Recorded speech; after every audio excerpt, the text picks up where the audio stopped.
Ever since the dawn of time, Australia seems to have an obsession with banning things. Whenever a new product comes onto the market and starts causing havoc, or something that was previously unproblematic gets into the hand of the wrong people, the solution more often than not is just to ban it, which always goes well. I mean, they banned murder pretty early on, and that still happens fairly regularly. So in today's video, we'll be going through some of the most interesting things Australia has banned, the times it's backfired, and all the tomfoolery surrounding it. Anyway, that's enough waffle, let's get into it. Now, I don't like to get political in these videos, but it's hard to look past the recent machete ban. Now, for the record, I don't think the machete ban's a bad idea at all. Just like most government schemes, on paper it sounds perfect. However, in practice, it was obviously not the case. You see, when you ban something like a machete, for instance, it's not like they'll just magically disappear like Thanos snapped his fingers. For the last 100 or so years that machetes have existed for, people have collected them over the years and they're still all out there. So the solution that the government came up with was, of course, the machete bins. Now, there's a whole other can of worms to open getting into the absolute waste of taxpayer money that this was, but the concept itself is flawed too. You see, they put all these machete bins out the front of police stations. What criminal is going to willingly walk up to the front of a police station, hand in a machete and walk off? If you guessed no one, you're absolutely right. Now, the government will boast about the figures of how many machetes they got off the streets and how successful this program was, and to be honest, it was, until you realise that 99% of the machetes and bladed weapons handed in were handed in by people like farmers, gardeners and tradesmen that used them to cut through bushes and cut down trees to help them with their work. These machetes are pretty hopeless.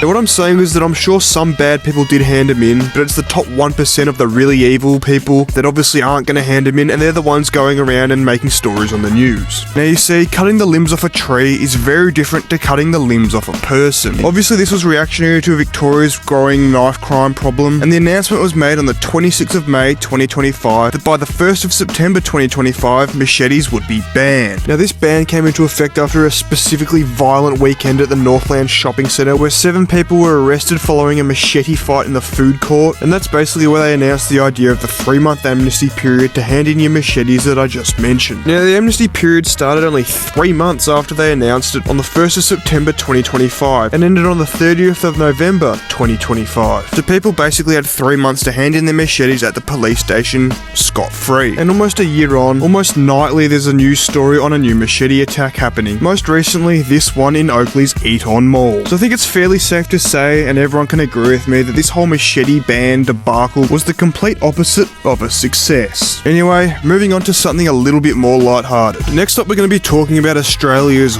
world-leading social media ban. Now, the only place that this ban is leading anyone to is Stupid Town, because not only is it a stupid idea, it just didn't work. Now, when I first heard about this social media ban, I didn't really care, because it doesn't affect me, I'm not 16. But then they decided to add YouTube to the list. Now, I found this very funny because the whole ban is supposed to protect kids from harmful content, as they say. And as someone who posts to YouTube fairly regularly, I can tell you now that YouTube is strict enough. I had a video completely deleted off the platform with no chance to appeal for dangerous acts. And the dangerous act in question was a video of a man jumping into a pool. Now, I would play that for you right now, but this would probably get the video taken down, as it did previously. But the reason I had to censor so many words and blur so many things previously in this video is because if I didn't, it'd get taken down instantly. But this social media ban, you wouldn't even know that it happened. I've had multiple people comment under my videos that they're under 16 and haven't been banned, and I've also got cousins who've said the same thing. I mean, the only thing that I noticed is I lost like 200 Instagram followers out of roughly 20,000, so didn't really hurt as much as I thought it would. But then, after the success of this social media ban, they decided to ban something truly evil. The Hub. Now, I'll admit it now, the orange YouTube has literally no benefits to society at all, and I could take it or leave it. But since the fine for companies who don't follow these rules is like $50 million, the owners of the Hub decided to just ban Australia from their platform altogether. And do you know what happened? Proton VPN went from the 174th most popular app on the App Store to 19th. And NordVPN went from 189th most popular to 13th. Now, I'm no mathematician, but I'm seeing a little bit of a correlation here. So they've banned gooning,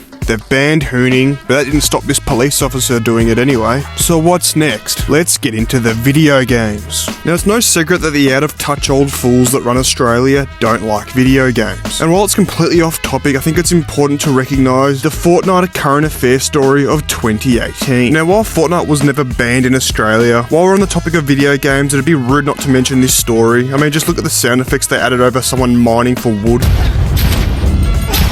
It's currently one of the most popular video games. And they of course make sure to mention over and over again just how violent Fortnite really is. Fortnite is a cartoon Hunger Games style battle with a deadly, serious premise, armed with weapons. The violent game. Violent video game. The violent video game Fortnite. Yeah, you have to make sure no one kills you. So you have to kill others. You shoot them, then they just fall to the ground and die. Not as brutal. That's not brutal. The violent video game. Violent video games. When the World Health Organization adds gaming disorder to its classification of diseases later this year. Take young Michael here for example. Like Michael, who is 11. He grew up to be 8. Anyway, now the only important part of this whole news story was at the start when they mentioned the ratings. Parents should absolutely be paying attention to the rating system. Tonight, a warning.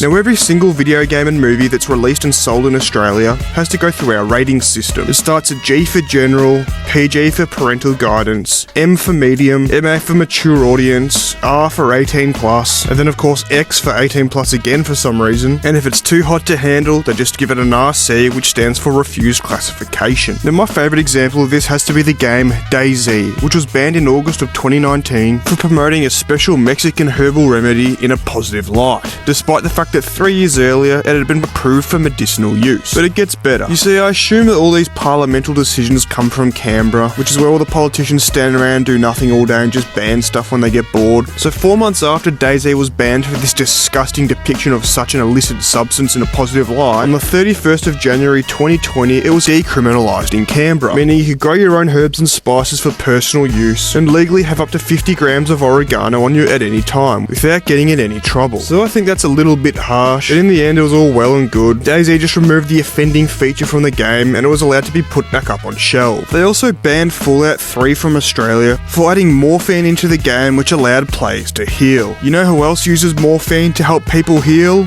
The hospital. So Bethesda just changed the name of morphine to MedX and all was well and good. But I think it's a little ironic that they're banning games for D-shaped rugs offences, especially now that since 2023 personal use of D-shaped rugs has been pretty much legalised in Canberra, which for some reason is the only state or territory in all of Australia where it's been decriminalised. It could explain a lot of the decisions that have been made there recently. Anyway, moving on. Now the next video game that was banned in Australia is GTA 3, which was banned due to the fact that you could harm ladies of the night. Now while you can't exactly promote violence at all, you literally harm any NPC in any GTA game, so it's not like this specific group is being targeted. So of course they removed the ability to be able to purchase a service from these NPCs, and all was well. Then of course GTA San Andreas was banned basically worldwide for the hot coffee mod. I'm pretty sure GTA 4 got away with it scot-free, and then GTA 5 was removed from the shelves at Target due to customer backlash for the same reason that GTA 3 was banned from Australia, so everyone just had to go to a different store to buy it. And it's also worth mentioning that GTA 3 was re-released with all the original features that were originally removed from the game allowed back in it in 2019, begging the question, what was the point of banning it in the first place? Also, as I mentioned before, they added YouTube to the ban for under 16s on social media, but of course they didn't ban Roblox, which I mean, if you know, you know, but it just goes to show how much research these people put into it. Now next up we're going to get into vehicles. Now Australia banned leaded petrol in 2002, which isn't a bad thing unless you want lead poisoning, which in that case you'll have to go somewhere else. And unfortunately asbestos was also banned, which means it can no longer be used in brakes, although Great Wall did try in 2009. Unfortunately they didn't quite get away with it. Now other modes of transport that have been banned are of course e-scooters, but it's not just a blanket ban. Rideshare e-scooters like Lime and Neuron are banned from Melbourne CBD because people keep throwing them in the Yarra River and just scattering them all over the place where they shouldn't be. They're also banned from under 16s, banned from footpaths. If you get caught violating road rules such as blowing over 0.05 on an e-scooter, the penalty is transferable to your car license. That makes sense. But of course, none of these rules are followed by anyone and barely enforced. Although I do know someone who lost their car license for blowing 0.052 on an e-scooter. And in Queensland, they're trying to ban e-bikes and e-scooters for anyone under 16, which of course is going to go really well since they're all just going to run away from the police anyway and not be caught to get punished, but the most annoying rule of them all is of course that the motorised esky is not road legal. Now look, that's fair enough, but in my opinion, if you can ride a mobility scooter down the road scot-free and completely legally, why can't you ride a motorised esky? It's the same concept, very similar speed limit, and arguably much more practical due to its size and usability. Anyway, moving on. Another thing that Australia has of course banned are vapes. While cigarettes are still completely illegal, I guess the main reason is of course they couldn't tax the dodgy I Get bar imports. So what they've done is ban them from sale completely, and the only legal way to get one is to get a prescription from a doctor and buy one at a pharmacy. Now obviously this worked really well for cigarettes and didn't create a black market run by criminals that just creates more violence and is more profitable to these criminals than D-shaped rugs are. But despite the ban on disposable vapes, I'm sure that all of you know that they're just as accessible as they've ever been, and the only difference is you're paying like 4 times more than what they used to be. And instead of that money going to the pharmacies or the government, the profits of these sales are just going back to the underworld criminals. Now, I think the last thing I'm going to talk about today is of course banning natural gas from being allowed in new homes. Now, this ban is currently only planned for Victoria, which is why everyone's flocking to move here. It's just such a great place to live. Now this one is very controversial because it's stupid. Natural gas is used for cooking, heating, all sorts of other things, and while I guess electrical is more modern, I don't see why natural gas needs to be banned completely. I mean, in my opinion, from personal use and burning myself with one, induction cooktops are a lot more dangerous than normal conventional gas stove tops. Now they say the ban is to get to net zero by 2025, despite the fact that Australia only contributes like 1% of global emissions per year. Anyway, if you enjoyed this video, you'll probably enjoy one of these too. Remember to like, subscribe, comment and share, otherwise I'll ban you, and I'll see all of you guys in the next one.